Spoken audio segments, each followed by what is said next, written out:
8 nights, 26 hours, 32 billion kilometers from home, this is SH2-129, the Flying Bat Nebula.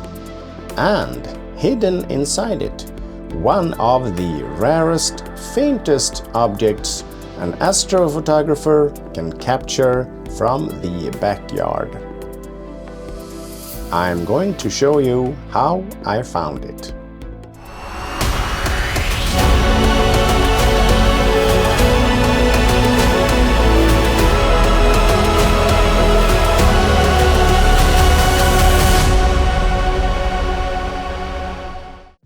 Welcome back to the channel. I'm Morten, and I image the deep sky from my home observatory in northern Sweden at 63 degrees north.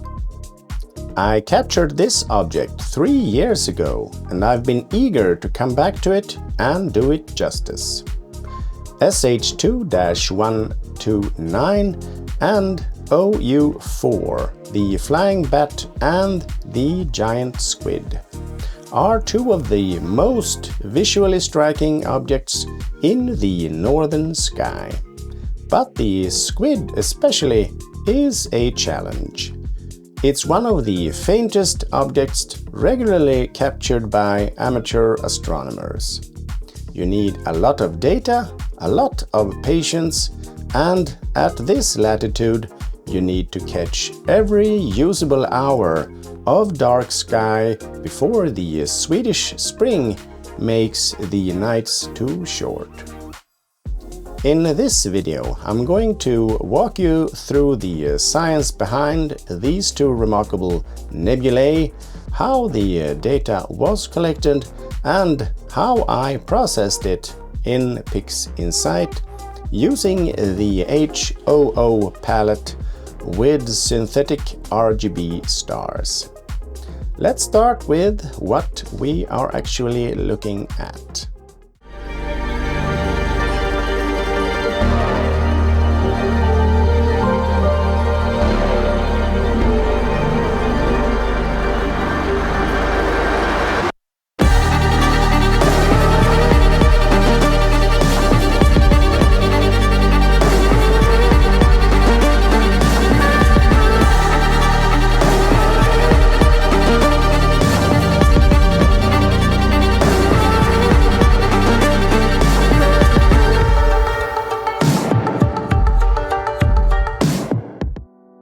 In the constellation Cepheus, high above the northern celestial equator, lies a patch of sky that most observers pass without a second glance. To the naked eye, nothing remarkable, a scattering of stars against the dark.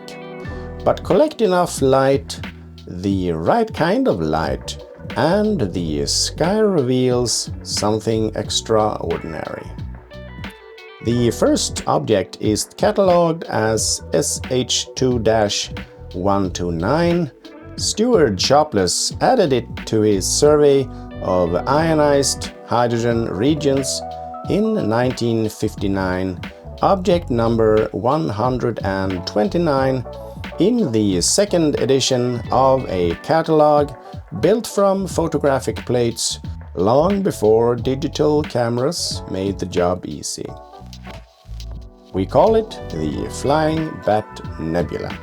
Located approximately 2,300 light-years from Earth, SH2-129 is a vast H2 region, a cloud of ionized hydrogen gas spanning nearly 140 arc-minutes across the sky.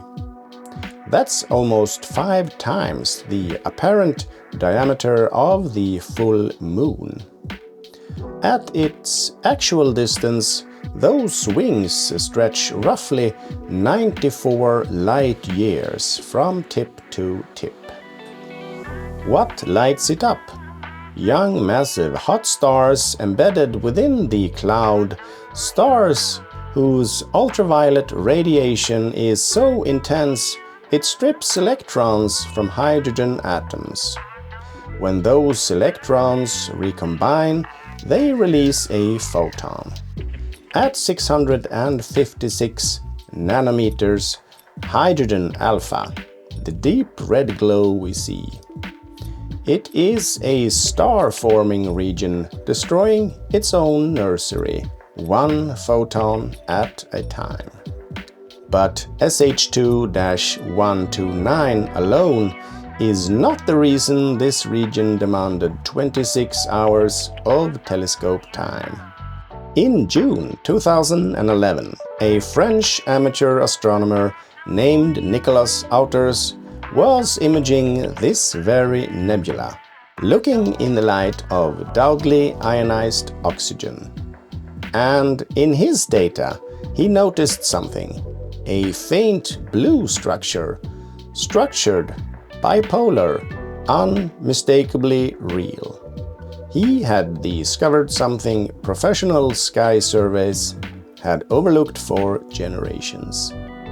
He named it Outers 4. We call it the Giant Squid Nebula.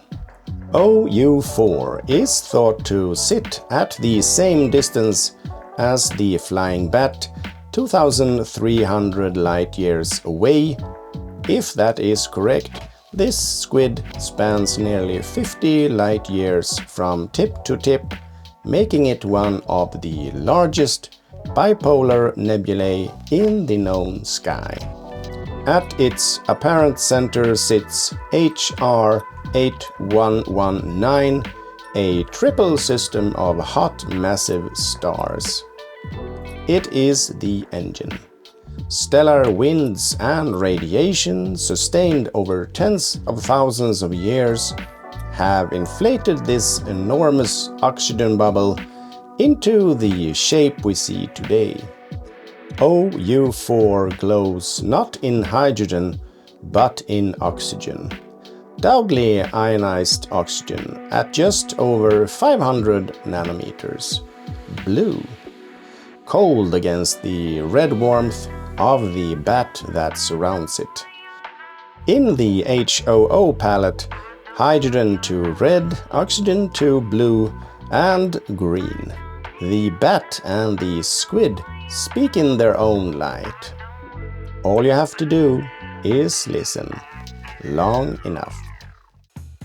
Imaging from 63 degrees north comes with gifts and with consequences. The gift is objects like Cepheus are circumpolar. They never set. But in spring the nights get shorter fast. By mid-April you don't get astronomical darkness at all, and nautical darkness is barely 3 hours deep. The squid is extraordinarily faint. It emits almost exclusively in oxygen 3, and the signal per subframe is tiny. There's no shortcut. You either collect the photons or you don't see the squid.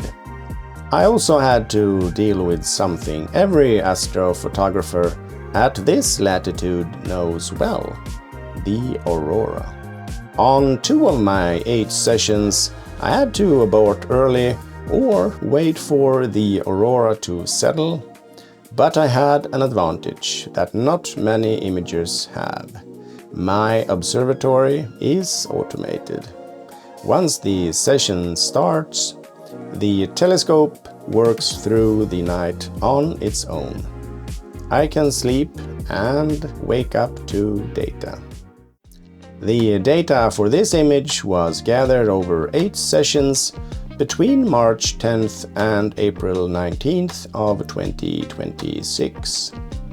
My imaging setup, the Skywatcher EvoStar 80 ED Pro refractor, paired with the Skywatcher 0.85x field flattener and reducer, giving me a focal length of approximately 510 millimeters.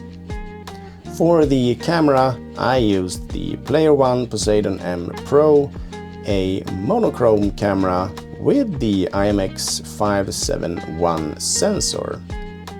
With that combination, the field of view allows for both the bat and the squid with the room to breathe.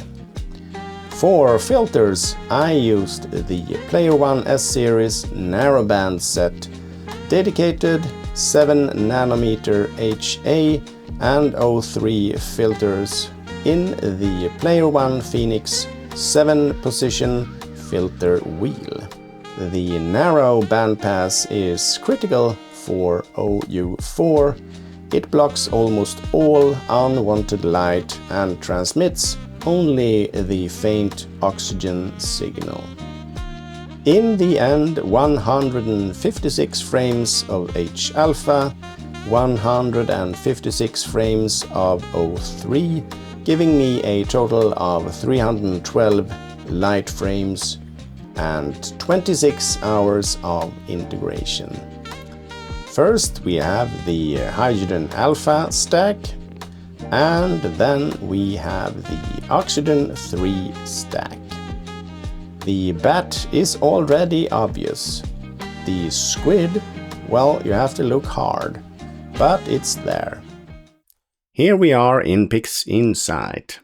I want to start off by emphasizing the fact that this data was mainly captured when the astro darkness was over here at 63 degrees north, going all the way into late April, or April 19th to be exact.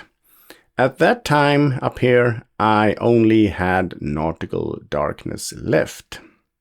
I also had the challenge with the northern lights that I mentioned earlier. You can see that in the images here, the master light frames for H-alpha and oxygen 3. 156 light frames each, 26 hours.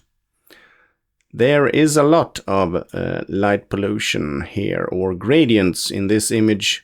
You can barely see the faint OU4, the giant squid, even though it is 13 hours of data. When we zoom in here, you can see the contours of it. It will of course be visible later when we process it and remove the stars. But as I said, I needed to pay some attention to the gradients in the images here, especially in the O3, which is a little bit more sensitive to the light pollution or gradients than the H-alpha filter is. In my previous attempt on this image, I actually had more hours, but the data was not as good, resulting in an H-alpha revealing not nearly as many details as this one is doing, even though you think maybe that there's not enough here. But later on, when we are stretching this in the starless version, it will be apparent that we have a lot of data inside the Flying Bat here. First of all, let's compare the gradient removal, and we are starting with H-alpha, because in this image I'm only using H-alpha and oxygen 3. It's going to be an HOO image, even though there is a lot of sulfur 2 data in this image as well. I didn't get a chance to capture any because the season was practically over. The original image here with the dynamic crop, and then the image with the automated dynamic background extraction. Maybe not a huge difference here in H-alpha, but if we move over to oxygen 3, you can see that we have a huge difference here. Look at the corners on the oxygen 3 for the first image with just the dynamic crop. And look at the image to the right here with the automated dynamic background extraction.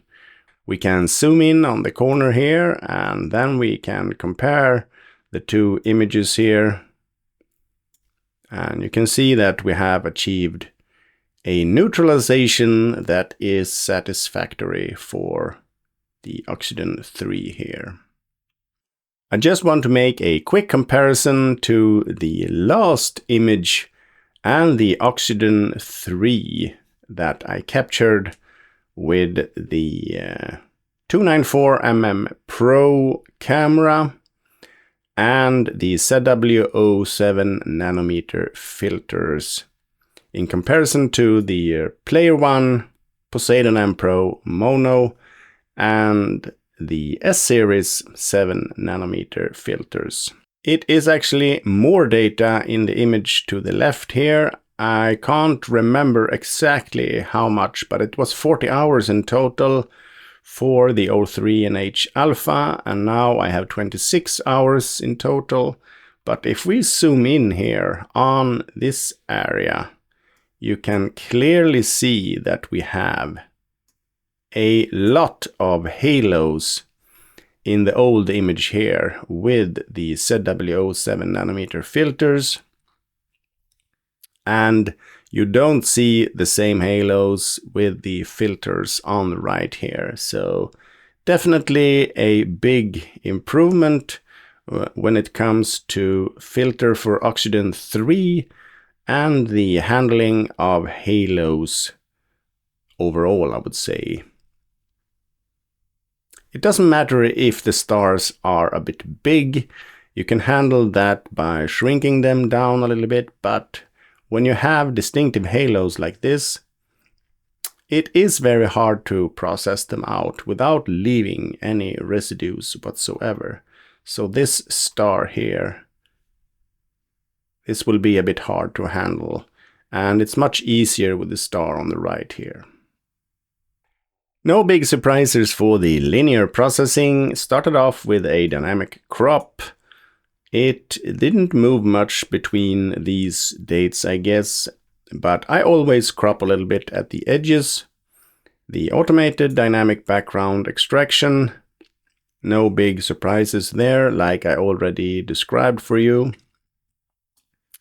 And then blur exterminator and noise exterminator. And you can see here, if we zoom in on this star, for example, a little bit, and we compare the two, you can see that it is noticeable smaller here. We do have a slight hint of haloing around this star, but it is a very, very bright star. And we are handling the stars separate. I always stretch the stars and the starless independently. That way I can control the final result much better. But overall, I would say it is a big improvement here when you can't afford a very expensive telescope. Keep in mind, I'm only using the old trusted ED80 doublet here, not a new fancy expensive telescope. Noise exterminator, and then the starless version. Now this is a screen stretch only, but you can see here that the potential here for the data is great. We have a lot of structures and details in this ocean, I would say, of hydrogen alpha, and it's going to be interesting to see what we can do with that later on.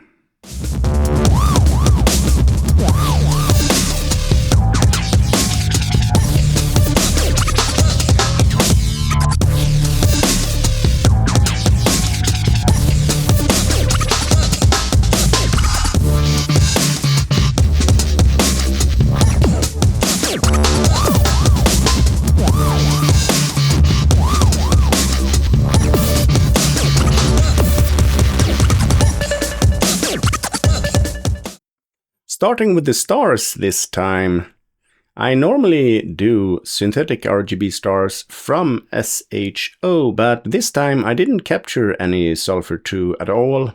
So that means I only have H alpha and O3 stars.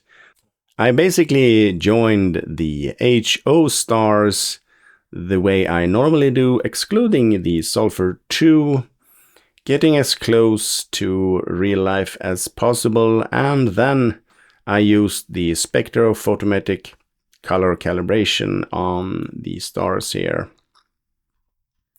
trying to get them to be as close to real life as possible. I think it turned out very nicely.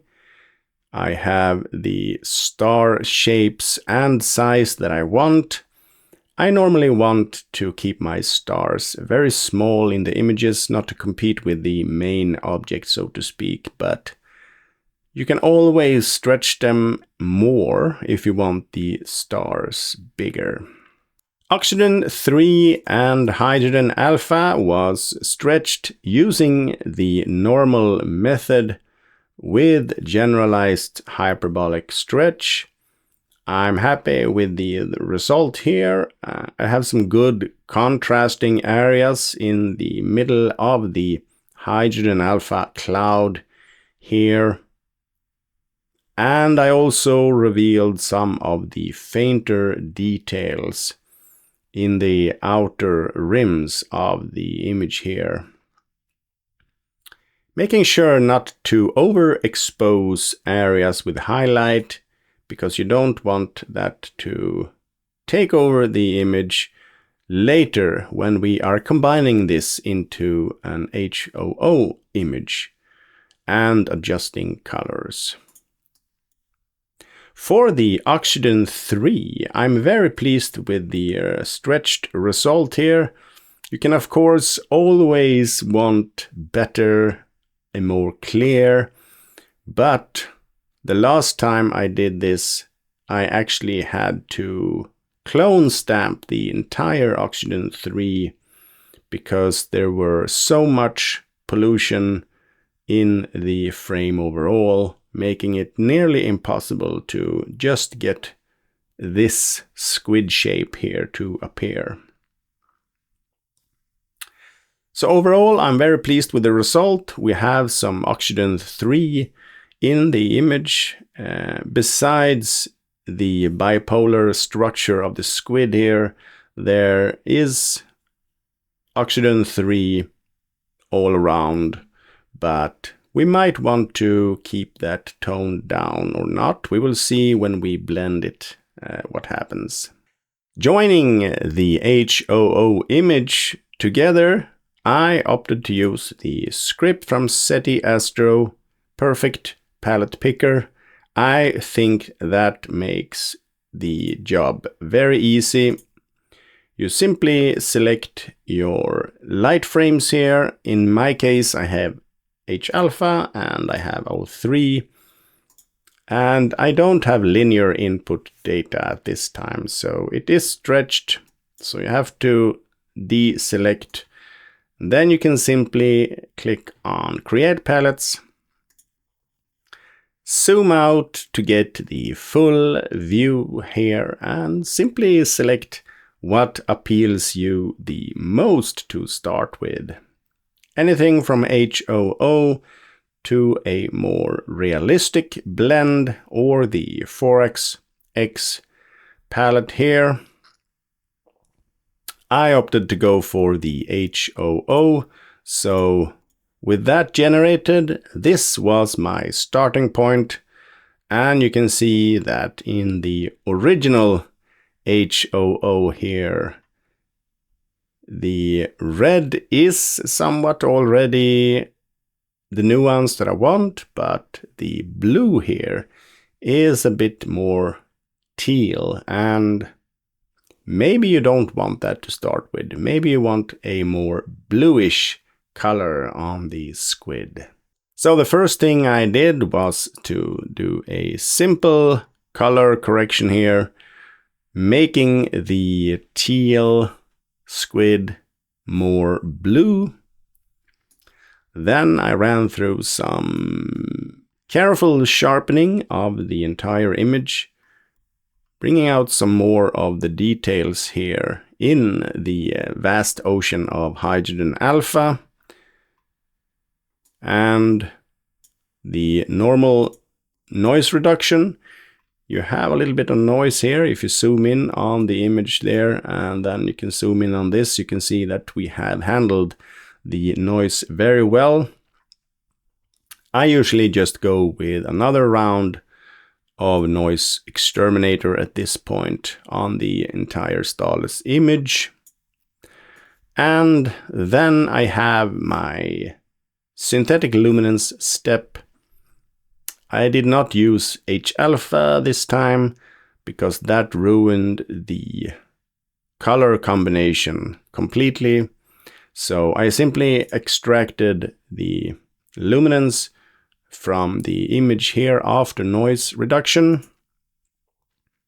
I processed that using a ranged mask, excluding the outer areas here and excluding highlighted areas, not to touch them too much. And then I added some local histogram transformation in different sizes on that and some sharpening. And then I used SRGB combination to put the luminance back into the image, giving me this result. And you can see that we have achieved here some extra contrast, some extra sharpening, a bigger difference here between the shadow areas and the highlighted areas. I really like that look, but that is personal. When that was completed, I did a final color correction and I added extra saturation to my image and extra contrast, making the red really pop out and also adding a little bit more blue to the image here.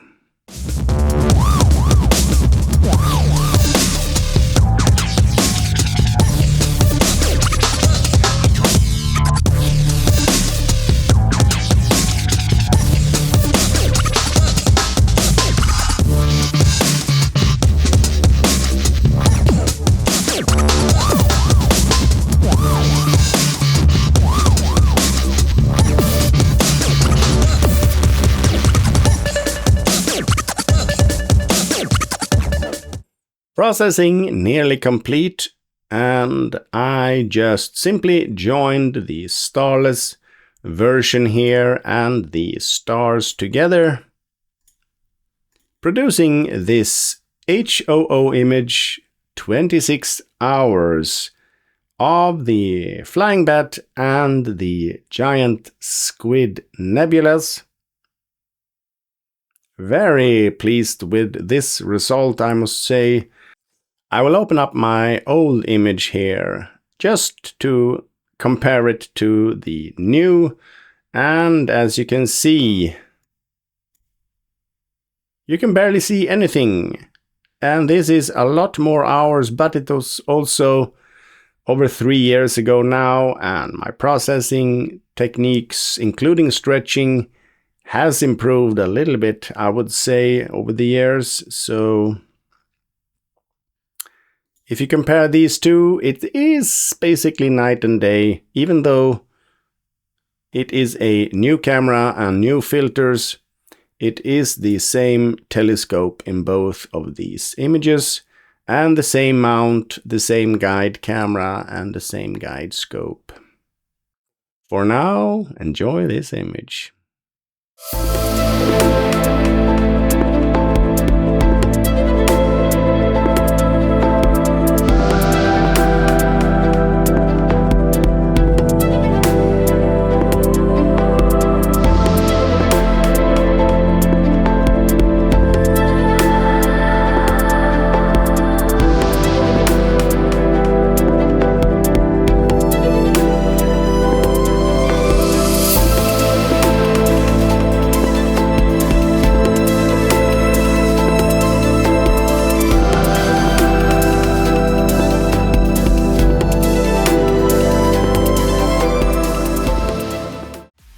The Flying Bat and the Giant Squid remind us that the universe is both beautiful and bizarre. These nebulae are shaped by stellar winds, ionized oxygen, and the violent history of stars long gone. Yet here they are, glowing softly in the dark, waiting for us to notice.